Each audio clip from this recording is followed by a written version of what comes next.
Syria में सरकार और विद्रोहियों के बीच लंबे संघर्ष के बाद विद्रोहियों ने देश पर कब्जा कर लिया है। राष्ट्रपति बशर अल असद का मजबूत किला दमिश्क में ढह गया। खबरों के मुताबिक विद्रोही गुट दमिश्क पहुंच गए और राष्ट्रपति बशर अल असद दमिश्क छोड़कर भाग गए हैं। सीरिया में पिछले लगभग एक दशक से ये गृह युद्ध जारी था। कई विद्रोही गुट अपने अलग अलग मांगों के साथ इस युद्ध में हिस्सा ले रहे हैं और इन तमाम गुटों को किसी न किसी बाहरी गुट का साथ मिलता रहा है।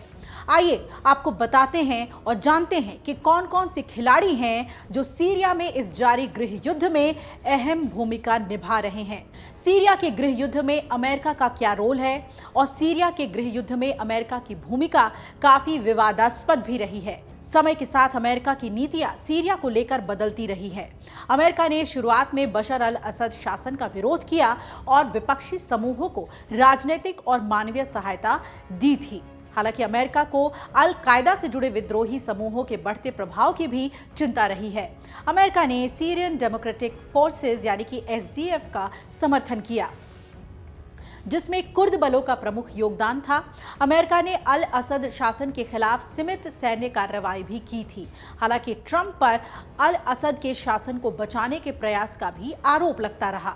सीरिया के इस गृह युद्ध में ईरान और हिजबुल्लाह की भूमिका सबसे ज्यादा महत्वपूर्ण रही है। दोनों ने बशर अल असद शासन को सैन्य, वित्तीय और राजनीतिक समर्थन समय समय पर दिया है। ईरान के क्यूद्स फोर्स के कमांडर और कासिम सुलेमानी को सीरिया में ईरानी हस्तक्षेप का मुख्य वास्तुकार माना जाता था।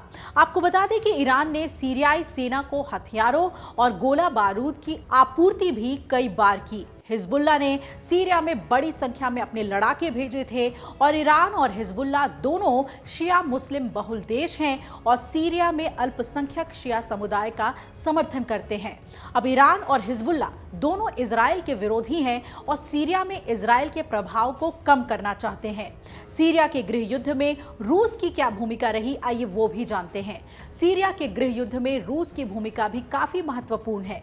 रूस ने बशर अल असद शासन को हर स्तर पर मदद पहुंचाई। 2015 में रूस ने सीरिया में हवाई हमले कर विद्रोहियों के खिलाफ कार्रवाई की थी। रूस ने सीरियाई सेना को बड़ी मात्रा में सैन्य उपकरण और हथियार उपलब्ध कराए थे और रूस ने ही संयुक्त राष्ट्र सुरक्षा परिषद में बशर अल असद शासन का समर्थन किया था और अंतर्राष्ट्रीय समुदाय में शासन और वैधता देने के लिए अपनी तरफ से कोशिशें की थी। अब आइए जानते हैं कि सीरियाई सरकार की गलती क्या है। तो 2011 में अरब स्प्रिंग के दौरान सीरिया में भी लोकतांत्रिक परिवर्तन की मांग उठी थी, लेकिन बशर अल असद सरकार ने इन मांगों को दबाने के लिए बल का प्रयोग किया और इसी से देश में गृह युद्ध शुरू हो गया। सरकार ने शुरुआत से ही विद्रोहियों को दबाने की कोशिश की और इसके लिए सैन्य बल का प्रयोग किया। मानवाधिकारों का जमकर उल्लंघन हुआ। सरकार को ईरान और रूस जैसे देशों से सैन्य, आर्थिक और राजनीतिक समर्थन लेकर विद्रोहियों पर कार्रवाई की। हयात तहरीर अल शाम यानी कि HTS प्रमुख विद्रोही गुट है और हयात तहरीर अल शाम HTS सीरिया के गृह युद्ध में सबसे प्रमुख विद्रोही गुट बताया जाता है। इस गुट की स्थापना अल कायदा से जुड़े एक अन्य गुट जब्बात अल नुसरा के रूप में हुई थी। ये गुट इस्लामी विचारधारा पर आधारित है और शरिया कानून लागू करने की वकालत करता है। HTS का इदलिब प्रांत में काफी प्रभाव है और इसने इस क्षेत्र में बड़े हिस्से पर अपना नियंत्रण किया हुआ है। कुर्दिश सेना क्या है, आइए वो भी आपको समझा दें।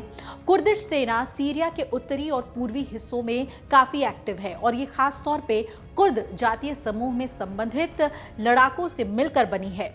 कुर्दिश सेना का मुख्य उद्देश्य कुर्द क्षेत्रों और लोगों की रक्षा करना है। वो कुर्दों के लिए एक स्वायत्त क्षेत्र स्थापित करना चाहते हैं। सीरियाई गृह युद्ध के दौरान ISIS ने कुर्द क्षेत्रों पर कब्जा करने की कोशिश की थी, जिसका कुर्दिश सेना ने विरोध किया था।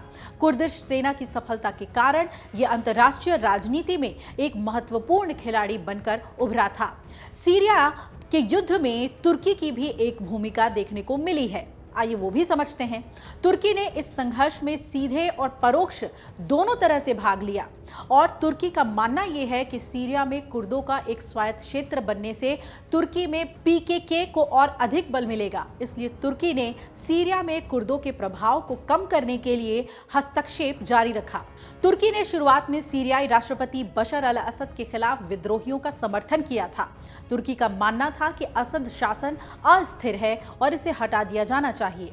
सीरियाई गृह युद्ध के कारण लाखों लोग शरणार्थी बनकर तुर्की चले गए हैं।